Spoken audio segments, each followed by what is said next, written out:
Magandang gabi muli sa lahat ng ating mga kasambahay. Dito po ulit tayo sa Tinig ng Marino. Kasama ko pa rin ang ating co-host, Engineer Nelson Ramirez. Ako po si Ana Rentoy. Kumusta po kayo sa ating mga manonood ngayong gabi? Engineer, magandang gabi po sa inyo. Yes, magandang gabi sa iyo, Ann, at maligong bagong taon at binabati din natin ang ating mga televiewers na palaging nanonood sa atin. Yes, it's 2015. Muli po ang aming pagbati sa inyo. Engineer, ngayong gabi ay pag-uusapan natin ang isa na namang importanteng usapin na may kinalaman sa ating mga marino. Ang kahalagahan ng pagiging member ng mga marino sa Pag-ibig fan, no? Okay, Pag-ibig Fund. Ang ating panauhin, Engineer, ngayong gabi ay kinabibilangan ng dalawang makikisig na lalaki. Yan. We have Mr. Jojo Harino, ang Department Manager 3 ng OFW Division ng Pag-ibig Fund. And the other one, Engineer? Is Mr. Philip Raymond Salem, Information Officer ng Overseas Operations Department of Pag-ibig Fan. Okay, pabatiin na natin ito, Engineer Nelson, according to age. Ay, kung ganun po, mauna ako. Sa mga manonood po ng Tinig Marino, magandang gabi po sa inyong lahat. Yan. Talagang is very honest. Tinadmit niya na siya daw yung Okay. Let's once again, we have Mr. Philip here. Magandang gabi po sa inyo. Magandang gabi, Miss Annie, Engineer Nelson, at sa mga manonood po ng Tinig ng Marino. Okay, salamat po sa Diyos at nandito sila ngayong opening ng taong 2015. Okay, let's start now kasi left and right may mga balita tayo na mayroon tayong mga kababayan na mga marino na this is the sad news, di ba, Engineer? Ayan, na pumanaw, hindi pa mahanap, mayroon namang nahanap na namatay na dahil lumubog yung barkong kinalululanan nila. Ano ba yung importance ng pag-ibig sa kanila? Mayroon bang ganon? Pero bago yan, unahin na muna natin. Ano nga ba? Bakit sa isang seafarers, kailangan ba seafarer? Kailangan ba nilang maging miyembro? Is this mandatory? Or ano lang? It's your choice. If you want to be a member, pwede. Pag hindi naman, hindi ka naman hahabulin ng gobyerno. Maraming salamat po, Ma'am Annie. Ayon po kasi sa ating bagong batas, yung Republic Act 9679, kung saan nakasaklaw doon yung mga bagong batas tungkol sa Pag-ibig Fund, sinasabi po doon na lahat ng mga manggagawang Pilipino dito sa Pilipinas at yun mang nasa abroad, nakasama ang mga seafarers ay dapat miyembro ng Pag-ibig Fund. Meaning to say, Mr. Jojo and Mr. Salem, Philip, this is mandatory. Tama po. Ayan. Yeah. So during your time, Engineer, meron na bang pag-ibig? Well, I started selling in 1973. So, Nung ilang panahon dekada yun, na? wala pang pag-ibig. At saka hanggang sa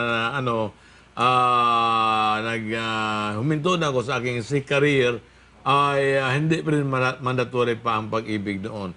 It was during my time na pinupush namin na maging member ang lahat ng mga marino ng Pag-ibig Fund kasi gusto natin ng lahat ng mga marino ay magkaroon ng bahay kasi there are three important things in life, which is food, shelter, and clothing. Okay, yan.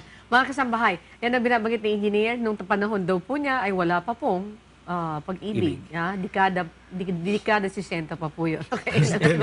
Ay, 60 pala. Okay, my second question, Engineer, with your permission again, paano o saan maaaring magrehistro ang mga seafarers natin upang maging miyembro po ng Pag-ibig Fund?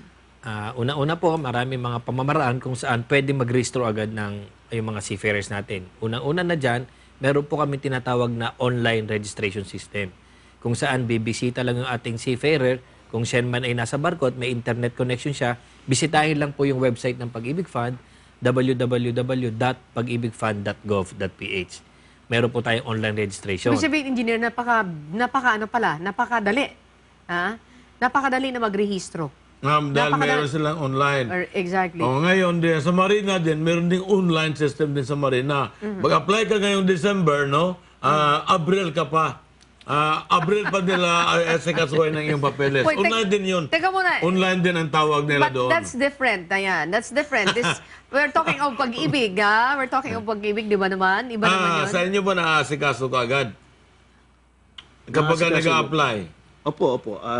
Yung sa pagre-register po natin, aside, bukod po dito sa online registration natin sa website ng Pag-ibig, bukas din po ang lahat ng tanggapan ng Pag-ibig sa buong Pilipinas. Marami po tayong tanggapan na kung saan maaari rin po sila magrehistro at may mga tanggapan din po tayo sa ibang bansa na kung saan ay makakapag-rehistro rin po yung ating mga miyembro. So, ibig sabihin, engineer, even abroad, you can register. Ha? Oh yeah, as long as you have an internet sa online system. So, walang problema doon. Hindi ka mahihirapan, Hindi Sir po, hindi po. Jojo. Yung isang seafarer po, halimbawa may nakadaong na barko sa Dubai at yung miyembro sakasakaling gustong yung seafarer bababa at kung dadalaw siya sa konsulado, meron din pong opisina ang Pag-ibig Fund sa konsulado. Meron po tayong 21 overseas offices kung saan ang mga opisina natin ay nasa Philippine Embassy at nasa Philippine Consulate na pwedeng dalawin ng ating mga seafarers. Okay, kasama na doon, halimbawa, mag-online ka. Ibig sabihin, engineer, kasama na doon kung how much are you paying, are you going to pay for, let's say, for example, for 1 year. Nakalagay na din yung mga information na yun na kung saan ka pwede mag-deposit ng bangko. Is it included in the information doon sa online? Tama po, ma'am. Lahat po ng gagawin ng ating isang miyembro para siya makapagbayad, kung saan siya magbabayad, paano mangutang, ano-ano mga dokumento kailangan, available po lahat ito sa ating website. Okay, let me ask Sir Philip, engineer. Susunod, ikaw naman magtatanong. Sa kasalukuyan po, ilan sa mga seafarers ang miyembro ng Pag-ibig? Yan. Kung Sir Kung Philip lahat sila, siguro mga kalahating milyon, no? Okay. Um, Yes, Sir Philip. Sa kasalukuyan po, meron tayong mahigit sa 333,000 miyembro po ng mga seafarers sa Pag-ibig Fund. So, sa kasalukuyan po yan. So, 300... maaring dami 30,000 pa yan plus. kasi ang dami ng ating mga seafarers sa ibang bansa ay nandyan na sa 380,000 to 400,000. hindi- And then aside from that, may mga naghihintay pa. So, roughly, magkakaroon kayo ng mga members sa mga 600,000 more or less. Okay. Pero Additional. engineer, siguro ganito, kasi yung sinasabi niyang bilang, is it updated po, Sir Philip? Yung bilang na yon na 300,000. Kasi engineer, sa ngayon, ang datos ng United Filipino Seafarers, ilan ba yung mga seafarers natin na sa barko? Yung datos na nakukuha ko ay galing sa POA Okay. Ilan na yun? meron ng 400,000 sa isang taon nitong nakaraang taon na lumabas sa mga So, ibig sabihin, Filipino may seaman. kulang pa na 100,000. So, what does it mean? Almost Mahigit 100,000 na hindi member. 100,000. So, what does it mean? If this is mandatory, paano? Ba't nakalusot na ito ay hindi kasama dito sa datos na ito, sa database? O maaaring hindi pa nila napasok sa kanilang database, Okay. yung mga gano'n. No? But it At doesn't yung necessarily iba- mean na hindi sila member. Opo. Okay. Yeah. Kasi di ba one-stop shop sa kailangan mo yan eh. Opo, sa PUA. Hindi ka makakalipad kasi titingnan yan sa mga requirements. Lalo na kung mga balik manggagawa ka, tinitingnan yan. Isa sa Yeah. mga requirements niya ng PUA. Am I right there? Tama, ma'am. At saka yung manning agency na hindi nagre-remit sa Pag-ibig Fund, question sila. At kagaya rin ng SSS, kapag hindi mo binabayaran ng SSS membership, ang iyong marino ay mag-question ka. Okay. Let me ask you again, Sir Philip and then Sir Jojo. How do you go about those shipping agencies or manning agencies na hindi po sila nagko-comply sa ganito? Napupulis nyo ba yan? Ang Pag-ibig Fund po, tuloy-tuloy po ang pakikipag-ugnayan namin sa mga manning agencies.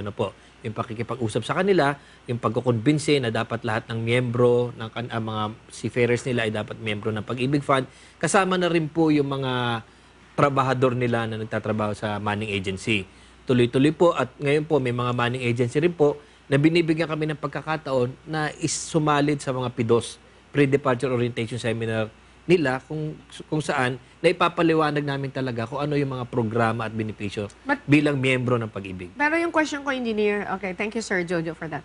Okay, ang question ko, paano ninyo napupulis? Let's say for example, mayroon ba tayong talaan? Of course naman, I'm sure mayroon tayong talaan na mga shipping agencies in the Philippines, di ba? Ito bang mga shipping agencies na ito bang mga manning agencies na ito, nagko-comply doon sa patakaran ng Pag-ibig, which is mandatory, na ito, iminimiyembro nila yung kanilang mga seafarers na nagiging umaalis palabas po ng bansa. When we come back Sasagutin pa rin po yan ng ating mga panauhin mula sa Pag-ibig Fund.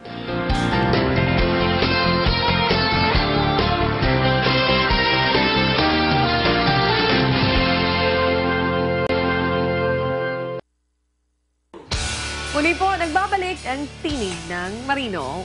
Kasama ko pa rin si Engineer Nelson. Engineer Nelson at ang ating mga panauhin mula sa Pag-ibig Fund. We have Jojo and Sir Philip. A while ago, I have a hanging question. Paano nyo napupulis? Paano napupulis yung mga money agencies na sila po ay talagang nagko-comply na dapat maging member sila sa Pag-ibig Fund? Lahat po naman ng ahensya ng mga money agency nakarehistro sa Pag-ibig Fund. Ano po, yung proseso lang po ng pagrehistro sa kanilang mga seafarers at yung mga pagbayad ng kanilang mga contribution ang talagang mahigpit naming inaalalayan. Ano po. Gayunpaman, kung may mga money agency na hindi nagko-comply sa batas, appropriate legal sanction po ay pwede nilang matanggap. Okay. How about you, Engineer? Next question, please. Yeah, ano ang mga benepisyo ng ating mga marino kung maging member sila ng Pag-ibig Yeah, Fund? si Sir Philip naman ang sasagot noon. Ang mga benepisyo po ng ating mga miyembro, kasama na rito yung mga marino, unang-una, ito po ay ang Pag-ibig ay pag-iipon. So nabibigyan ng pagkakataon ng ating mga miyembro, yung mga marino, na makapag-ipon habang sila ay nagtatrabaho sa ibang bansa. At bukod dito, habang sila ay nag-iipon, sila rin po ay maaari na mabigyan namin ng tulong pinansyal. Kung sakaling habang sila ay nasa ibang bansa, biglang nangailangan sila ng pandagdag sa tuition fee ng kanilang anak, o may iba silang pagkakagastusan, maaari rin po sila naming mapahiram yung tinatawag po namin na multi-purpose loan, or kung sa panahon naman ng kalamidad, may tinatawag din tayong mga pahiram sa aming mga miyembro na calamity loan program. At ang isa sa mga pinakamagandang benepisyo po ng Pag-ibig, kagaya ng nasabi po ninyo, Engineer, na kasama sa mga pangunahing pangangailangan ng mga bawat tao ay yung pabahay. So dito po, napakaganda ng programa ng Pag-ibig para sa pabahay na kung saan ay pinalaki pa lalo yung ating mahihiram na mula sa 3 milyon ay aabot na sa 6 na milyon, depende sa kakayanan ng isang miyembro, at napakababa po ang interest sa halagang 6.985% lamang po kada taon. At yung pong rate na yon ay mababa na po, no? Kung yung kumpara natin sa bangko. Opo, hindi na po nagkakalayo ang binibigay na interest ng Pag-ibig ikukumpara po sa mga bangko natin dito sa Pilipinas. Oo, kasi yung housing loan ninyo is payable within? Maximum po, pinakamahaba sa Pag-ibig Fund, maximum 30 years to pay. Oh, talaga naman. Kung hindi What if the person or the seafarer dies? Ito po ang Yung maganda. breadwinner namatay.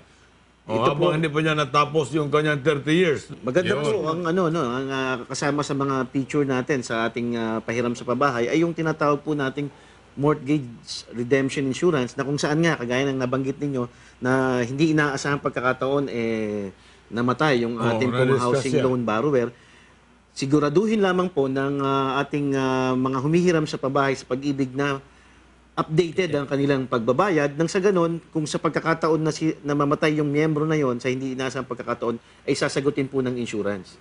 Ang rule po ay basta pagka may namatay, fully settled po yung loan Okay. nung So wala nanghiram. silang dapat... Say, for example, kagaya ngayon, yung sa bulk chapter. Okay. Every bulk chapter. ilang kung mga meron Pilipinong namatay doon, di ba? 18 ang masabi natin na isa ang namatay, dalawa ang namatay, isa ang nakaligtas, at 16 yung missing. Pero kung 16 na missing, ang tinatagal lang ng isang tao, kung malamig ang tubig, ay 15 minutes. So meaning to say, He Engineer, will die of hypothermia. very slim ang chance ng yung survival mo. Very slim na ang chance of survival. Okay. So, kung sakasakali na yung mga yon ay nakakuha ng housing loan sa Pag-ibig Fund, Maaaring wala na silang babayaran. Okay.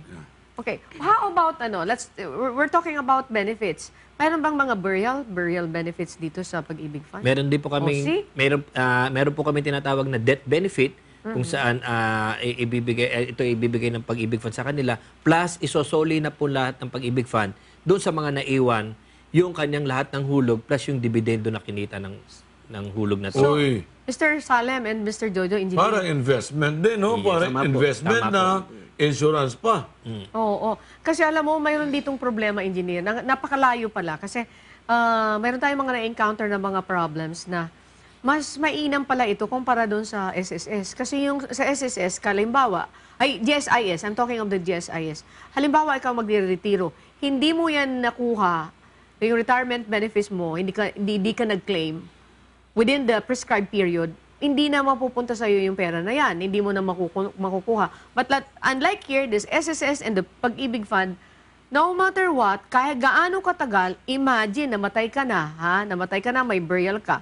Pagkatapos, mababalik pa sa iyo yung pera na inulog mo. Magandang benefit yan. Benefits yan na binibigay ng Pag-ibig Pag-ibig. Fund. Okay, bukod po Parang investment, no? Tama po. O ganun. Okay. Bukod po sa Pag-ibig Fund, kailangan bang may iba pang insurance na dapat applyan ng isang seafarer? Sa Pag-ibig Fund po, nagkakaroon lang po kasi talaga ng insurance kapag siya ay mangungutang. Ibig sabihin po, para sa kaligtasan din o kapakanan ng miyembro, kung may mangyayari sa kanya, ini-insure po namin yung kanyang housing loan. At kung meron naman po siyang multi-purpose loan, ini-insure namin siya sa pamamagitan ng SLI, Salary Loan Insurance. Okay. So, mga kasambahay, more or less, engineer, siguro yung mga nakikinig ngayon nanonood, yung mga nanonood ngayon na hindi pa sila masyadong aware nito, engineer, baka mayroon silang mga manning agencies na in-applyan o kaya diyan na sila employed for several years at hindi pa sila naghuhulog sa Pag-ibig. Siguro you can remind them na it's high time bago sila mahulog sa lambat ng Pag-ibig Fund. Pakakasuhan pa sila. Dapat gawin na nila ito ngayon dahil napakaramang benepisyo para doon sa kanilang mga seafarers. Yes, engineer, kayo naman, susunod nating tanong. Magkano ang dapat na inihulog o iniipon na isang seafarer sa Pag-ibig? Naaayon po sa batas, yung Republic Act 9679, ang minimum po na ihulog o iipunin ng ating miyembro ay 100 piso lang. Hindi pa rin, alam mo panahon pa na... 100 piso sa isang araw. Sa isang buwan. Sa isang buwan. Uy. Tapos 100 din, tama po ba yan yung employer? Sige nga po. Plus yung kanilang manning agency, dapat may kaukulang tinatapatan to na 100 pesos din per Ibig month. sabihin, equivalent, month? that's 200 pesos. Opo. 200 pesos a month lang ang contribution ng isang seaman. Minimum po yun doon sa parte ng seafarer. Ano po? Pero wala pong pumipigil sa isang seafarer na kung gusto niya talaga maghulog at mag-ipon ng mas malaki, pwede niya pong i-upgrade yung kanyang ihulog. Ano Okay. po? Liwanagin natin ito, engineer. Once and for all, para sa kabatiran nyo, sa tingin ko talagang maraming naghahangad na dapat itaas na ito. Kasi masyadong mababa yung 100 na hulog na yan. Panahon pa yan na nag-short pants pa si Magellan kung ganyan Okay, yung... 100 pesos sa isang A month. seafarer, that is equivalent to 1,200 per year. Ang iipunin mo lang is 1,200. Yung employer mo naman is 1,200. Yeah, sa isang That's kapitan na sumusweldo ng kalahating milyon, 100 lang yung... Exactly. kanyang- Baliwala po yun. Okay. Sa kahit na yung maliliit na ang pwesto, katulad ng messman, ay normally, umaabot na ng 800 kasama na yung overtime and everything. ibig Umaabot sabihin- ng 30,000. Pinakamababa eh, 30,000 a month. Kahit na mga 5,000, kaya nilang ihulog. Yung mga Pero- seafarer. Paano Pero po kung yan? dagdagan natin ng benefits, so magandang package. Okay. No? Sandali lang po, engineer. Bibigyan natin ng daan po yan. Ang usaping yan sa pagbabalik pa rin po ng Tinig ng Marino.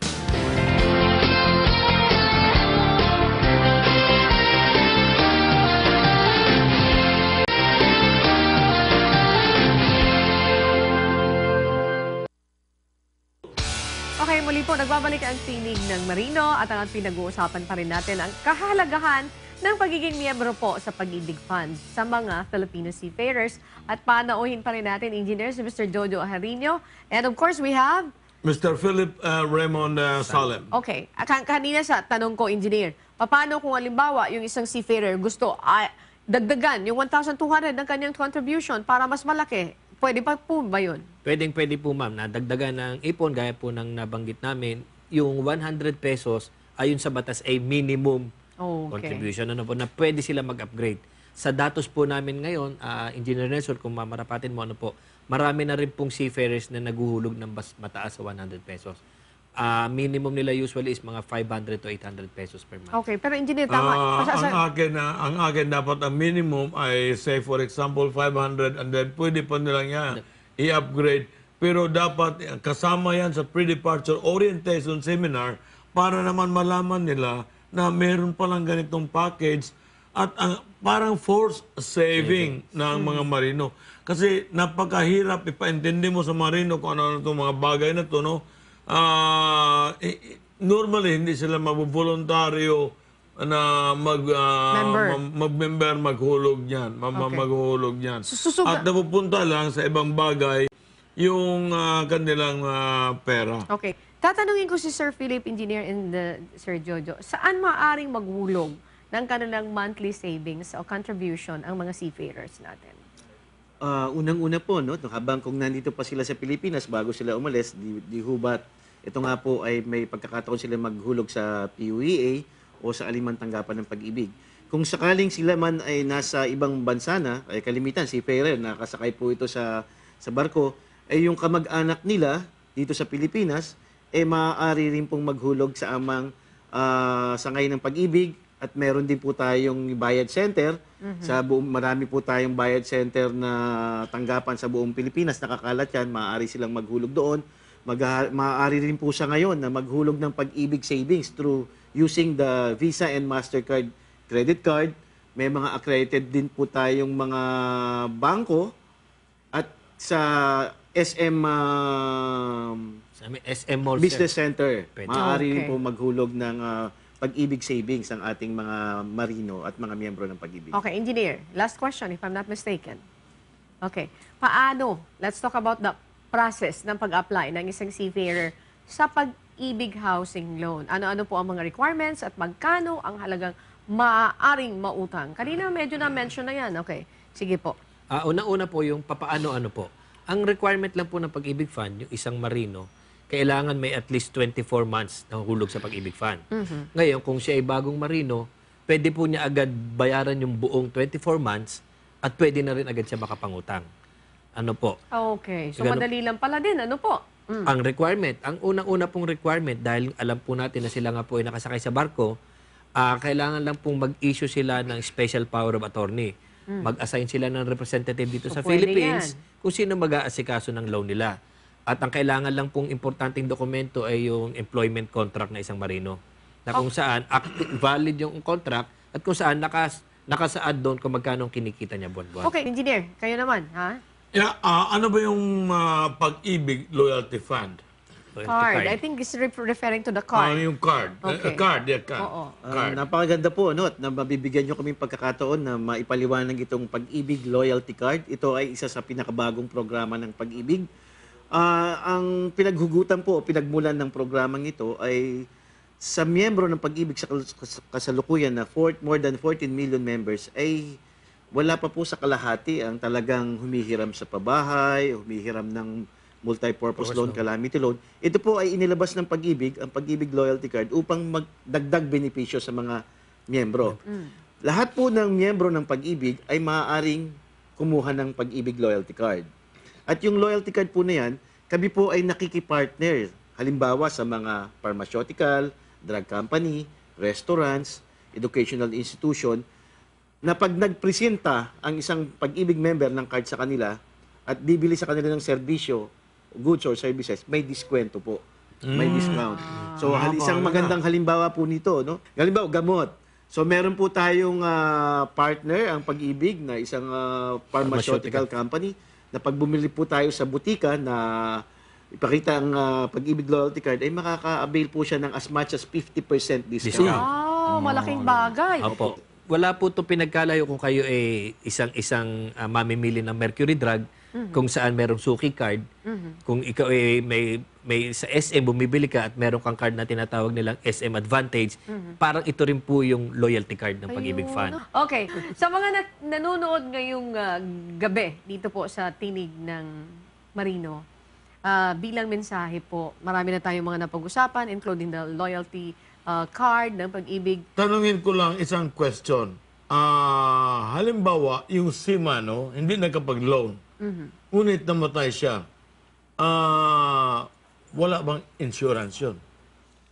Ang maibabalik po ng Pag-ibig dun sa namatayan ng isang marino na miyembro ng Pag-ibig ay yung pong kanyang kabuuang naipon. Pag sinabi natin kabuuang naipon, ito yung galing mula sa kanya, ay hinuhulog po niya, at yung taon-taon na kinikita ng kanyang hulog.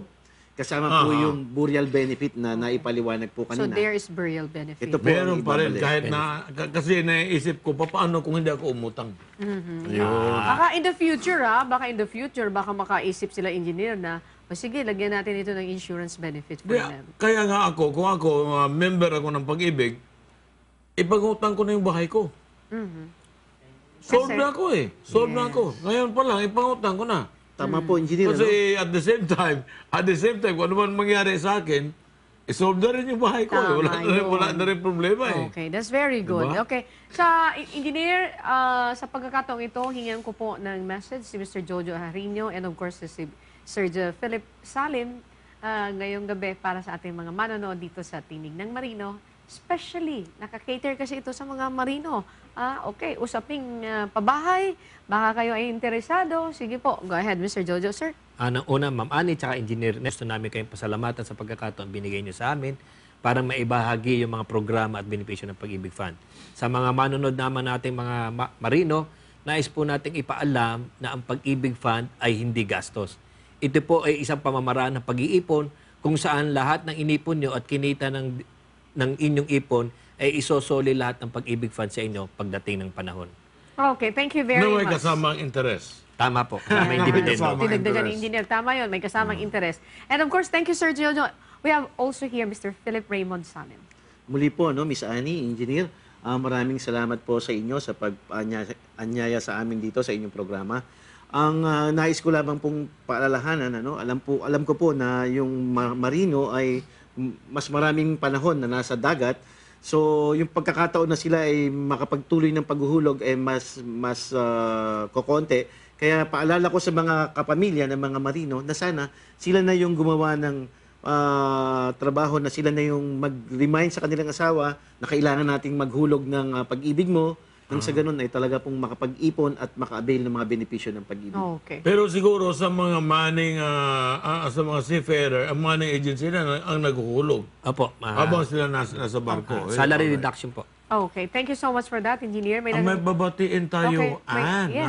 Babatiin natin si Gary and Lisa Julian Castejon. Ayan. Kasi yan, Nanonood. avid viewers natin palaging nanonood talaga Thank you sa so ating much. programa. Thank you so at much. of course, sa ating mga marino at pamilya ng ating mga marino. Of course, sa mga nanonood sa iba't ibang panig ng mundo. Yes, dahil mayroon tayong live streaming. Thank you so much po. Maraming salamat sa pagtangkilik niyo po dito sa programang Tinig ng Marino. Huwag po kayong mag-alala, mga kasambahay. May mga nagtatanggol sa karapatan ng ating mga marino. At yan po ang programang Tinig ng Marino. Salamat po sa Diyos. Huwag kayong aalis. Because when we come back, pag-usapan naman po natin ang tungkol dito sa buhay mandaragat at ang ating success story. Katampok naman si Captain Walfredo Rivas.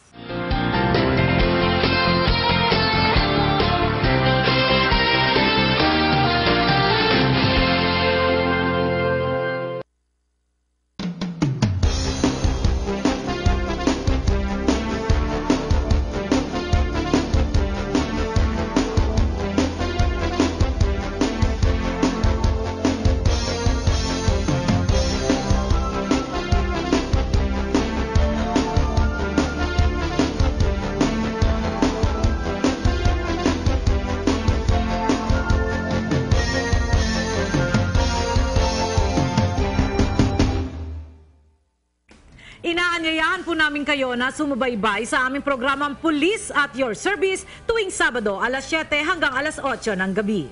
Ito ang serbisyong makatotohanan, hatid ng pambansang pulisya. Para sa inyo, para sa bayan. Para sa mamamayan, Police at your service.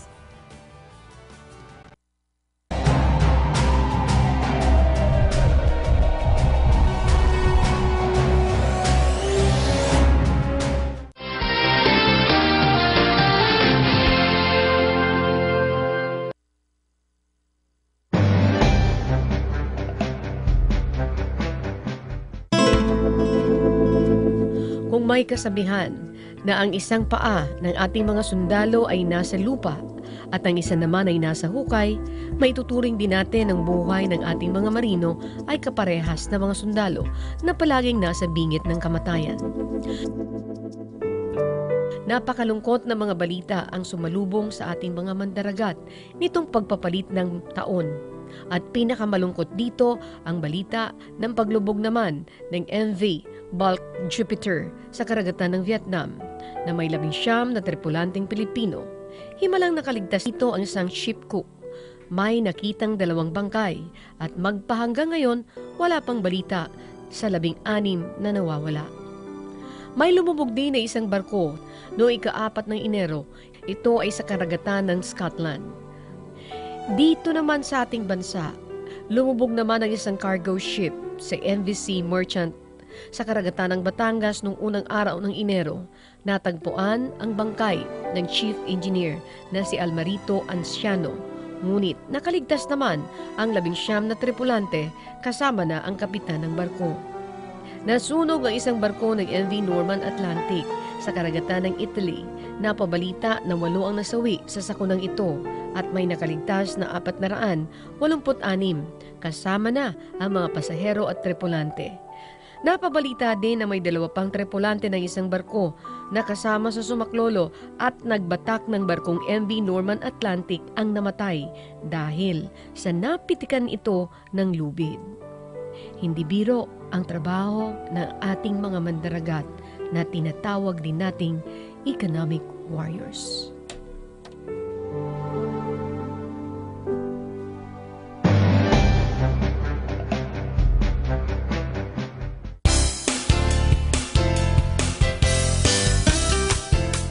Handog ng ISP gabay ng Pamilyang Marino. Tunghayan natin ang kwento ng buhay ni Captain Walfredo Vivas. Ang parents ko kasi, when we were young, they were both working. My mother is a businesswoman and my father, he had truckings. So I am the youngest among the boys. Ito kami lahat, ako yung panglima. My father is a very ambitious man. So we were living in Bulacan, but at a young age, he sent me to Manila to study. Ay, nag-aral muna ako sa Piatti. Nag-take muna ako ng aeronautical engineering. Nagkaroon muna ako ng kakilala na sabi niya, why don't you take the examination sa PMMA? So, I took the examination in PMMA and naka-receive tayo ng tawag na we passed. So, we reported. It was really a difficult time kasi to study in PMMA, talagang everybody knows na hindi lang kailangan physical fitness, kailangan ikaw din ay mayroong konting utak. Nang ako'y pumasok na sa academy, talagang ang ibinigay sa atin talagang training is hindi basta-basta mga tao lang obrang makatapos dyan eh. Dahil sa hirap ng training, physically and mentally. Siguro out of 1,000, wala pa kaming 20 na naiwan. Dahil talaga sa hirap noong training na yan. Very fortunate ako dahil in October 4, ay sumampa na ako as third mate right away. So, hindi na ako dumaan sa ratings. I was hired as a third officer immediately after graduation. Kaya mabilis ang aking promotion. Less than 7 years after graduation, I commanded. Naging kapitan na ako. In 1979, was already a captain. Nung panahon kasi nung araw, ang nagiging problema talaga ng Filipino seafarer ay yung quality, tsaka yung inferiority. So, how to build confidence? Nagput up ako ngayon ng training center. Itong third floor nitong building is purely nasa training yan. Meron ako diyang full mission bridge. Nagtuturo tayo ng almost lahat ng requirements ng MLC. Nandun dyan. At ang ating facilities is top of the line. At ang mga instructors natin are selected. Talagang mahuhusay sila. Meron tayong land-based recruitment center. At saka ang isa yung aking sea-base, yung Pearl Grace Ship Management.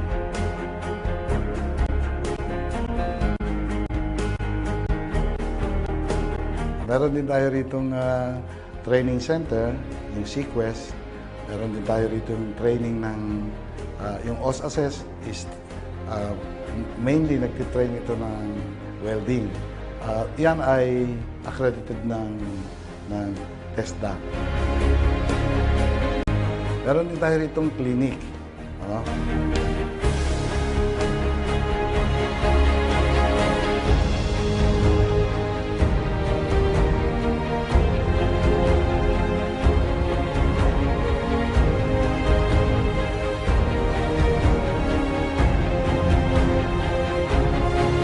And there is a small restaurant na kung gusto nilang dyan mag-lunch o mag-snacks, ay meron din yan. Yun yung lahat ng, within this building, yun yung businesses na pinupat natin.